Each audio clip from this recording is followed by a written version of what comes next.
तर भावानं 11 वाजता फोन आलता की एक रोमन टोपीची कटिंग आहे तेवढी तुम्हाला करायला यावंच लागतं फिक्स. आणि पप्पूचं म्हणणं होतं अनिकेतला कशाला घेऊन जायचं आपल्या आपण दोघं जाऊ. आणि व्हॉट इज दिस रोड यार, आमच्या पप्पूचे किती पाय घाण व्हायला लागले त्या चिखलामुळे. पण आमच्या पप्पूला बुद्धी दिसलंय. पप्पू मला इथे एक धबधबा तिथं आपण पाय धुवून घेऊ. आता धबधबा आल्यावर पप्पूला म्हणलं जा की, म्हणलं काय झालं तर पप्पू मला खाली जायला रस्ता नाही म्हणला, कुठं घसरून पडलो किलो लाखाचं 12,000 व्हायचं.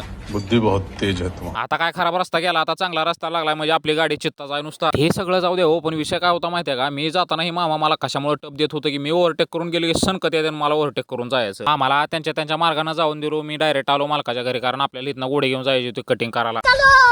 आता इथल्या बांधकामाला एवढं बेकार काम ओढले तुम्हाला सांगतो, कारण एकच आहे, कारण ह्यांना ओडिशाला जायचंय गणपतीला. ते ओडिशाचे ती सगळी जण आता इथं कटिंगला आल्या घर मालकाच्या पोरांना सांगितलं की इथे आपल्याला ऑल लाईट टाकायची. यार भाया आपण एवढ्या वरून लावायची कशी लाईट, मला टेन्शन यायला लागले परत लाईट लावायची कशी. असल्या गोष्टीचा मी काय लोड घेत नाही. घर मालकाला आधी सांगून ठेवलं उद्याच्याला लाईट बसवताना तुम्ही काय असेल ते जोगाड करता. इथं बसून खाली बघितलं तर फाटा लागली माझी. आता भावानं आपल्याला काही जास्त कटिंग नाही, फक्त एक रूमची कटिंग आहे, टोपीची कटिंग आहे. सगळ्या मशीनी जोडून झाले की पहिले लाईट गेली. पण देवाला पण माझी लय काळजी, त्याला माहिती आपल्याला लय लांब जायचं, त्यामुळे 10 मिनिटाचा ब्रेक घेतला की लाईट लगेच आली. आता पहिलं तर केबलचा एक पाईप जोडून घेतला आणि परत त्याला बाथरूम मध्ये गिझरचा एक बोर्ड लावून घेतलाय. आणि दुसरं म्हणजे गिझरचा आतमधल्या बल्बाचा एक बोर्ड बाहेर काढून घेतलाय. आणि दुसरं म्हणजे हे एक मास्टर बेडरूम आहे, त्यामुळे इथे एक 2 एक बोर्ड काढून सोडलाय. आता मी ते एवढं काम करायला लागलो. पप्पू इथं मोबाईल मध्ये काय करायला असेल तुम्हीच कमेंट करून सांगा, काय करत असेल, त्याचं महत्वाचं काम असेल का काय दुसरं असेल. आता या बाहेरच्या डिझाईनच्या लाईटी सुद्धा आपल्याला आतमध्ये घ्यायची होते, त्यामुळे आपल्याला प्लास्टर फोडावं लागलं, कारण आपल्याकडे हातेरच तसा डायरेक्ट प्लास्टर सुद्धा कापून टाकतंय. तर आपलं काम थोडं एवढं बाकी राहिलं तुम्हाला सांगतो, पण अक्षरशः लाईटीने एवढा ताप दिला नाही म्हणलं तर 10 ते 15 वेळा गेली असेल लाईट. आणि एकदा का लाईट आली का परत कशी सुट्टी दिली नाही. सगळी वटनावट जेवढी काय कटिंग होती तेवढी सगळी कटिंग आधी करून घेतली. आणि अशा तऱ्हेने आपली भावानं कटिंग फायनल झाली. तुम्हाला जर लॉग आवडलं तर लाईक, फॉलो, शेअर, कमेंट नक्कीच करू शकता.